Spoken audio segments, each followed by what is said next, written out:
Hey folks, Real Honesty with Charmithlin. I'm Charmithlin, and this is my review of the 3 February 1993 episodes of Monday Night Raw, much like the January episodes that I reviewed last month. This is going to be just kind of quick little tidbits about the various 3 episodes. They were preempted on the 8th, so otherwise I would have had 4, and I might have split this into 2 shows. But if there are any months where they're going to have 3 episodes, I'll just review all 3. If there's any months where they're going to have 4 episodes or even 5, I might be splitting that up. But I'll be having fun doing these for the rest of the year. I might do the 1994 episodes. I don't know once it gets to 95, once it gets to like 2020. I don't know what I'm still going to be doing for the channel. But for now, here we go. February 1st, 1993 episode. Every one of these episodes had Vince, Rob Bartlett, unfortunately, and Randy Savage on commentary. Randy Savage, I believe, in the second episode, the February 15th edition, had some mic issues and actually finally tore away Rob Bartlett's microphone and headset and just did that. That was pretty funny. But you open with Tatanka defeating Damien Demento. Damien Demento did not last very long in the company. He was gone, I think, by some time in later 93. The guy was just a jobber. I mean, nothing against the guy personally, but the character was just a jobber. I mean, big guy, but that was it. Tatanka beats him, cool. And then you have Bruce Barber Beefcake make his Raw debut. He talked about healing from the parasailing accident that nearly took his life. I want to say I'm not a fan of Bruce Beefcake necessarily, at least the wrestler, just never necessarily a fan. The person, whatever. I mean, hey, he's got his life together. He's got a wife. He seems happy with where he's at. She seems happy with him. That's great. I still never cared for him as a wrestler. I never thought he was any good. And he really was only ever successful, especially after this parasailing accident, because he was Hogan's friend. I'm not blaming him for that, because if I if I end up being best friends with somebody who's a top star in the company, okay, sure, I'd, want to take advantage of any of these spots or any of these opportunities that I got. I don't fault him for that. I'm just saying, had it not been for Hogan, he would not have been in this position. But anyway, does a whole long, promo that went on way too long. I mean, he got to open up his heart, and it might have been emotional if I really gave a damn. I mean, it is unfortunate what happened to him. He lost both his parents. His wife divorced him. At least his first wife, I assume. Unless that was made up. I don't actually know. But his parents dying is unfortunate. It's good that he healed from the parasailing accident. He says he's back. There was this one guy that yelled from the crowd, like during Beefcake's promo, because the crowd was kind of silent. Yelled at one point, "Kill yourself." I mean, dick move. Come on. I mean, I know it's New York, so that's not really shocking. Well, Manhattan, whatever area of New York you want to talk about. Not exactly the most nice people. Like, they're pretty direct, which I don't mind the East Coast being direct. But anyway, Beefcake says he's back. Wants to challenge somebody to a match. Open contract, open challenge to anybody. He wants to get back in the ring and prove he can do it. And you had IRNG defeat Iron Mike Sharp and a jobber. Quick squash. High Energy, of course, Coco Beware and Owen Hart.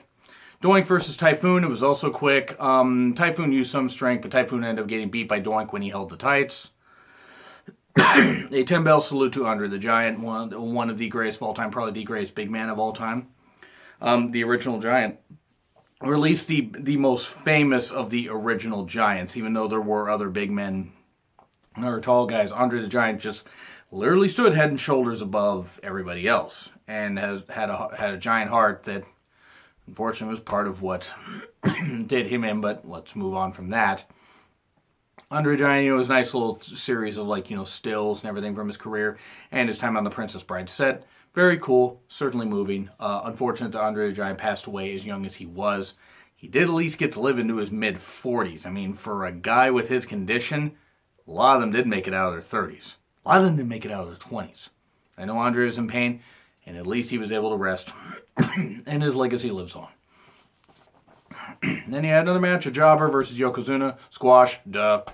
Recaps, you had Hacksaw Jim Duggan on the phone talking about, at a house show, he was going to knock Yokozuna off his feet. Even though the object is to beat a guy in the ring, and even though Randy Savage had knocked him off his feet at the 93 Rumble, nope, we need to have Hacksaw Jim Duggan do it. I just never cared for Hacksaw as a character. I mean, he was great Mid-South.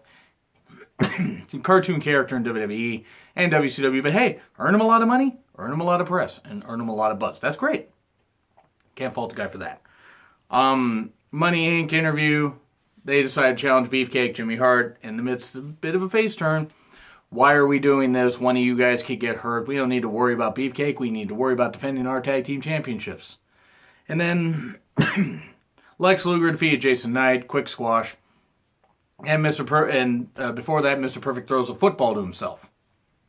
Good stuff. Mr. Perfect vignettes were always awesome. This, of course, building the whole Lex Luger versus Mr. Perfect match at WrestleMania 9. Yes, 25-year reflection on that. And Hogan's ego trip in 93 will be happening. So that was that episode. Not a bad episode, not a great one. It did have a couple decent notes, especially Beefcake's return promo, which wasn't great, but none of the matches were worth a damn. I mean, they were squashes. The only one that had any star power on either side was Doink and Typhoon. Sorry, Tatanka was the star, Damien Demento was not. And against guy, he just wasn't a star. And then the February 15th edition, Steiner Brothers defeated two jobbers, quick squash, cool stuff. Steiner Brothers were always really, really entertaining, especially in the 90s. Mania 9 report, just hyping the crowd and hyping, hyping the card that was going to be coming up. Yokozuna versus Ross Greenberg, another quick squash. They recapped Duggan and Yokozuna, which yes, Duggan did knock Yokozuna off his feet, and then Yokozuna attacked him, salt in the eyes, ended up doing a bonsai drop while having the American flag on Duggan, and Duggan got carved out, which worked and built the whole heel persona and everything, and that's how you build a heel. That's how you do that. And Yoko was on a pretty big roll at this point. No, I'm not making a weight joke. He was legit on a big roll. And he might have eaten a few big rolls. Sorry, had to say that. They show clips of Giant Gonzalez destroying 3 jobbers. And then we had a 16-man battle royal. There was actually 15 men because people didn't want to participate if Giant Gonzalez was going to be part of it. Probably because they realized, oh, not for storyline, this guy's really shit in the ring. He is really shit in the ring. I wasn't saying that he was a bad guy. From all accounts, he's actually a pretty nice guy. Just wasn't any good in the ring. But the guys you had was Bob Backlund, Kamala, Berserker, Razor Ramon, Kim Chi, Owen Hart, Tatanka. You had Mike Sharp again. Terry Taylor, not so terrific Terry Taylor. Tito Santana, Coco Beware, Damien Demento, Shawn Michaels, Skinner, Typhoon. And it was decent. It was decent. He had a story going with Kim Chi and tossing out his old monster, Kamala. And then, of course, Kamala getting a big kick on Kim Chi is back when, sorry, I'm not going to make that joke about Kamala, but you get my point. Kamala then chases Kim Chi through the crowd and everything, and they got a spotlight going through the Manhattan Center, all 50 feet of it. It's not a very big arena, sorry, it's just not. But that was kind of the idea. It was a centralized location. That's mostly what it was about. Of course, Giant Gonzalez runs in when there's like 3 guys left. I think it was Tito, Shawn, and Razor, and ends up tossing a couple guys out, and then leaves the ring, and Razor Ramon wins the match by default. I love Battle Royals. This one just wasn't that good. I mean, it was just a bunch of guys thrown in there, and it was just a way to kill time, and it went on a while. Like, it went on probably about 15 minutes, or at least it seemed to. Okay for what it was. Then you had Ted DiBiase versus Bruce Beefcake. It was short. Beefcake won by DQ after Beefcake had done pretty well, usually just holding a high side headlock. They didn't want to take the chance on his face really getting damaged, and it was going to be a way to tell a story. IRS hits Beefcake with the briefcase. The beefcase. And that's an excellent pun, by the way. And then Jimmy Hart runs down, no, we shouldn't do this, IRS tosses Jimmy Hart out of the way. DiBiase's got Beefcake's arms held. IRS hits him in the face with the briefcase, apparently hitting him just like this, just like whapping him. No, but he actually legit runs it into him. I mean, it's protected, obviously. Mike Rotunda's a great professional. Ted DiBiase is, and Beefcake was also there. And hit him in the face. No, he's holding his face. And there's, blood on the mat. I don't know if it's actual blood or not, if he bladed. I don't know. But it was just a way to basically sell the whole thing of Hogan's return next week. So yeah, I'd seen that before. It was certainly not bad. It was good storytelling. My problem is Beefcake just wasn't that sympathetic of a babyface. He just wasn't. Not a bad guy. I just didn't care. Even at 12 years old, I'm like, okay, bring Hogan back. Even though I was a Bret Hart fan by that point, yeah, I was still a Hulkamaniac at the time. So then you go to the February 22nd edition. They had Bam Bam Bigelow versus Scott Taylor before his Too Cool phase, before he decided to unleash his worm on us all. Gross. It was a squash. Bam Bam hit like about 5,000 headbutts. He actually hit about 3, I think. And then 1, 2, 3. I think actually might have been 4.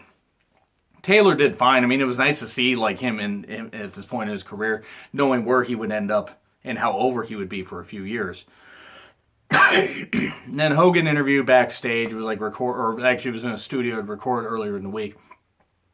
Hogan talked about all his Hulkamaniacs and said the term "those people" a lot, or a few times, which is kind of hilarious and also annoying, knowing what Hogan would end up saying about black people later. Whether he was drunk, upset, whatever. I mean, he still said it. But talking about how a renewed Hulk Hogan, he's going to come back, and he's a noticeably slimmer Hulk Hogan. Because, maybe he was doing drugs. Possibly he was. He was doing steroids. He wasn't the only one doing steroids at that point, but he obviously was doing steroids, and he lied about it. Now, decent interview. Then Shawn the Beverly Brothers versus Tatanka and the Nasty Boys. Good enough match. Really just to hype Tatanka and Shawn Michaels' growing feud. Nasty Boys and Beverly Brothers had feuded also. I didn't really care for the Nasty Boys. I just didn't think they were that good. Good enough match. Of course, Tatanka ends up pinning Shawn. But it was non-title, of course, because it was a 6-man tag match. And it was just a way to show, Tatanka can beat Shawn Michaels. And he should have beaten him at Mania 9. But Shawn had to pull, his political card. Because he had to be a prick about it and not put over a guy that deserved it. Even though that would have not given us Shawn versus Marty on the May 17th edition in 93 of Raw. Or at least it would have given it to us, but not for the title. Tatanka should have won it at that point. Even if he had just held it till, say, SummerSlam and dropped it back or whatever. Even if he had just held it till King of the Ring and dropped it back. I don't know. I just didn't care for it. It's halted Tatanka's momentum after that. Good enough 6-man tag. And then you had, let's see, Crush versus Terry Taylor. Again, not so terrific Terry Taylor. Because Terry was a good worker in his day, but unfortunately by this point was pretty much broken down. Crush ends up being Terry Taylor, using the Kona Crush, the head, grabbing and hurting Terry's brain, what was left of it, what he hadn't, beaten up and everything and drugged out. Decent enough. Crush wins. Cool. Okay, good to see Crush back in action. And good to see Terry Taylor at this point get squashed. Hogan and Beefcake interview, it was a lot of noise. Because Hogan was doing all his typical stuff, all his typical, hand to the ear thing and stuff like that. And, all this and everything. I don't know why I'm trying to stick my arm up into the ceiling. It was just typical. It was like him saying, what happened to Beefcake and everybody supporting him and this kind of stuff. And Beefcake got saved and everything, and he was okay, and his nose was beat up, but he looked more like a wrestler than ever, which is an improvement because he never really looked like a wrestler before. Even his tag team days with Greg Valentine. I'm talking about Beefcake, not Hogan. Hogan could have teamed with Greg Valentine for all I know, for all I care. The crowd was a lot quieter than you would have expected, though. They popped for Hogan, but I wonder if some of it was doctored in noise that they added later in post-production. Because the Manhattan Center isn't that big. I mean, yes, you can get loud reactions and everything, but there aren't a lot of fans there. And whatever. Basically, they challenged Money Inc. They introduced Jimmy Hart as their new manager. Jimmy Hart's like, you better start saying your damn prayers. And that would lead us to WrestleMania 9, where Hogan would not want to win the tag titles because that was beneath him. Hogan, you idiot. That was fine. That was pretty much the highlight of the show. And then you had Taker versus Skinner that literally started with 2 minutes left in the show. And the show ended while they were still fighting. That was not a well-paced show. I mean, you could have cut out a couple. You could have cut out a couple minutes of something, and had a conclusion where Taker beats Skinner. I mean, obviously Taker beat Skinner, or Giant Gonzalez interfered, or I don't know, the moon crashed, and I'm not talking about Max Moon. All these episodes, it's good for nostalgia, especially if you guys grew up on this stuff. I mean, I did. I was only 12 when this stuff happened.